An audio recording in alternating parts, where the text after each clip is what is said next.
तो बिजनेस का बेसिक फंडा ये है, एक लेवल के बाद में जा करके आदमी अटक जाता है जब वो पैसे को खर्चने से पहले 1000 बार सोचने लग जाता है।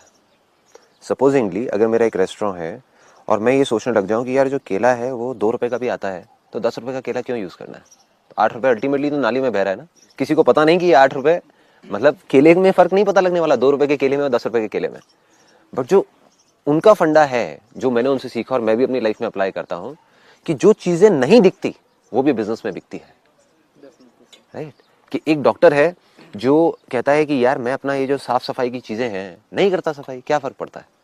फॉर एग्जाम्पल एक डेंटिस्ट है, वो कहता है कि क्लीनलीनेस से किसको पता लगने वाला है कि ये मैंने 1 महीने पहले साफ किया था, 2 महीने पहले या आज किया था, स्टेरलाइज उसको किया था या नहीं किया था। तो ये चीजें जो पेशेंट आ रहा है उसको नहीं पता लगने वाला, नहीं पता लगने वाला।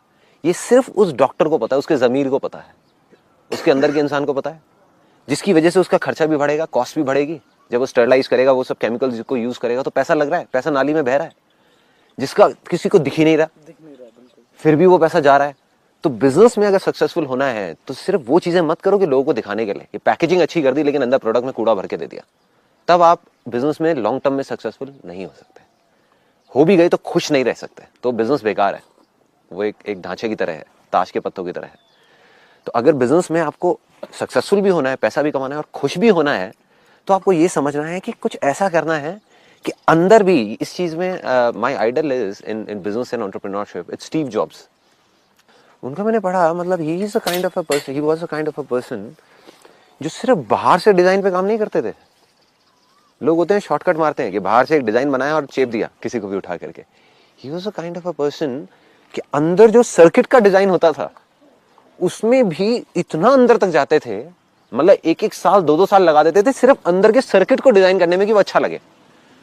उनकी कंपनी में लोग बोलते थे सर ये तो किसी ने कभी खोलना भी नहीं है जिंदगी में सर्किट, तो ये तो सिर्फ हमारे उन लोगों ने देखना है जो टेक्नीशियंस हैं। एक नॉर्मल आदमी जो मैक यूज कर रहा है, आईफोन यूज कर रहा है, उसको थोड़ी पता अंदर का सर्किट कितना सुंदर है। वो होता था कि नहीं भाई कोई नहीं देख रहा, मैं तो देख रहा हूं। तो अल्टीमेटली वो क्या कर रहे हैं, अपने पैसे को, टाइम को, सबको नाली में बहा दिया। But he has become the most successful entrepreneur ever. मतलब there is nobody like Steve Jobs in the history of the universe. और मुझे नहीं पता आगे भी कभी कोई आएगा या नहीं आएगा उस लेवल का। मतलब वो उस हद तक चले जाते थे चीजों को करने में कि जो नहीं दिख रहा किसी को भी, बट मुझे दिख रहा है तो मैं कुछ भी कर दूंगा। मतलब उन्होंने करोड़ों अरबों रुपया, करोड़ों बहुत छोटा वर्ड है, अरबों खरबों रुपया बहा दिया ऐसी चीजें करने में जो आज तक आपको या मेरे को या किसी यूजर को पता भी नहीं है कि अंदर उन्होंने क्या किया हुआ है, और जिससे कोई फर्क भी नहीं पड़ता। अगर वो उसको नहीं भी करते, उसकी डिजाइनिंग में, अंदर की डिजाइनिंग में दिमाग नहीं भी लगाते, बाहर की भी डिजाइनिंग लगाते, तब भी वो आईफोन उतना ही बिकता जितना आज बिक रहा है। बट उसकी वजह से क्या हुआ, उनकी टीम को दिखा अंदर से, उनको खुद को दिखा, तो जिस फेथ की, जिस बिलीफ की मैंने बात करी है बार बार, वो इतना स्ट्रांग हुआ कि उनके चेहरे पे आया कि मैं अल्टीमेटली इस दुनिया का बेस्ट प्रोडक्ट दे रहा हूं। और जैसे ही वो फीलिंग आई, वो फीलिंग अल्टीमेटली लोगों तक पहुंची, उनको बताने की जरूरत नहीं थी। It's not important. ऐसी हमारी कंपनी में, मतलब अगर हम कुछ भी करते हैं तो वो फीलिंग का सारा खेल है। ऐसा नहीं कि और लोग नहीं कर रहे स्टॉक फोटोग्राफी का और ये सारी चीजें, बट हमारी फीलिंग है जिस वजह से हम नंबर 1 पे हैं। मतलब हम जैसे एक हमारा जो अगर कॉम्पिटिटर है तो वो कहेगा कि यार एक काम करते हैं ना कि इस शॉट के लिए, एक शॉट के लिए कि इतना पैसा क्यों खर्चना है, ये काम तो 2000 रुपए में भी हो सकता है, इसमें ये 20,000 रुपए की इन्वेस्टमेंट क्यों करनी है भाई, कोई सेंस नहीं है। और सामने वाले को पता भी नहीं लगने वाला कि यहाँ पे 20,000 लग गया। तो मेरा सिंपल सा एक जवाब होता है, जैसे फॉर एग्जांपल अगर हमारे शूट होते हैं तो उसमें हम ब्रांडेड से ब्रांडेड कपड़े यूज करते हैं, जबकि हम ब्रांडेड यूज करने के बाद में लोगो हटा देते हैं, मतलब वो हम लीगली यूज नहीं कर सकते। तो एक टी शर्ट जो 50 रुपए की है उसकी बजाय हम 5,000 रुपए की टी शर्ट यूज कर रहे हैं, जिसके बारे में किसी को पता नहीं लगने वाला। लेकिन मेरा सिंपल सा एक जवाब होता है, हमें तो पता है ना, हमें तो पता है ना हम क्या कर रहे हैं। And that takes things on to a different level altogether. जब वो वाइब्स हमारे अंदर से निकलती है तो जो हमारे क्लाइंट्स होते हैं, जो वो लोग होते हैं, उनको नहीं पता होता ऐसा कुछ हो रहा है, but they feel so attached to the company, they feel like कि यार ये जो है ना, देन वो चिपक जाते हैं। तो जो हमारे क्लाइंट्स हैं उनके लिए इमेजेस बाजार is not just a vendor.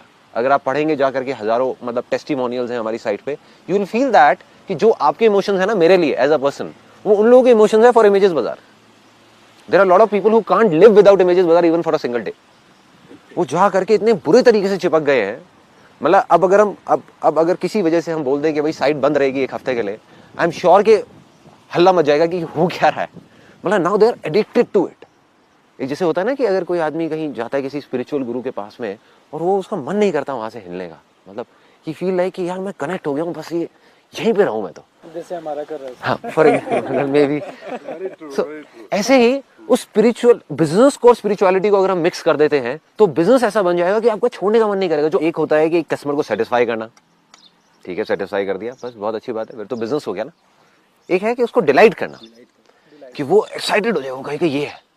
एक है उसको कुछ ऐसा करना which is beyond excitement and which is beyond delight, जो वो एक्सपेक्ट ही नहीं कर रहा, वो सोच ही नहीं रहा कि ऐसा कुछ होगा। The idea is very simple कि कहीं पर भी जा करके अपने को अटकना नहीं है, whether it's mind body soul spirituality business entrepreneurship और job whatever we are doing. As an employee हम हमेशा ये सोचते रहते हैं कि क्योंकि because I have been on the this side also and that side also, so I know कि एज एन एम्प्लॉय हम हमेशा ये सोचते रहते हैं कि हमारा एम्प्लॉयर हमारे लिए ये नहीं करता, वो नहीं करता, ये नहीं दे रहा, वो नहीं दे रहा, अरे इतना और कर दे, उतना और कर दे। बट कितनी बार होता है कि एज एन एम्प्लॉय हम बैठ करके ये सोचते हैं कि हम और एक्स्ट्रा क्या कर सकते हैं। इफ समबडी डज दैट तो believe you me I am on the other side, मतलब that means I am an employer. वो चीज दिख जाती है, वो दिख जाती है। जो हम सोचते हैं ना कि नहीं दिखेगा, कि हम तो अकेले में करेंगे किसी को पता भी नहीं लगेगा, जब बॉस आया देखने के लिए तो सामने दिखाने के लिए बहुत सारी चीजें कर दी, वो भी पता लग रहा होता है उसको बॉस को कि ये कौन दिखाने के लिए कर रहा है, कौन अंदर से कर रहा है। और जैसे ही वो कनेक्ट बनता है तो वो जिंदगी भर का कनेक्ट बन जाता है।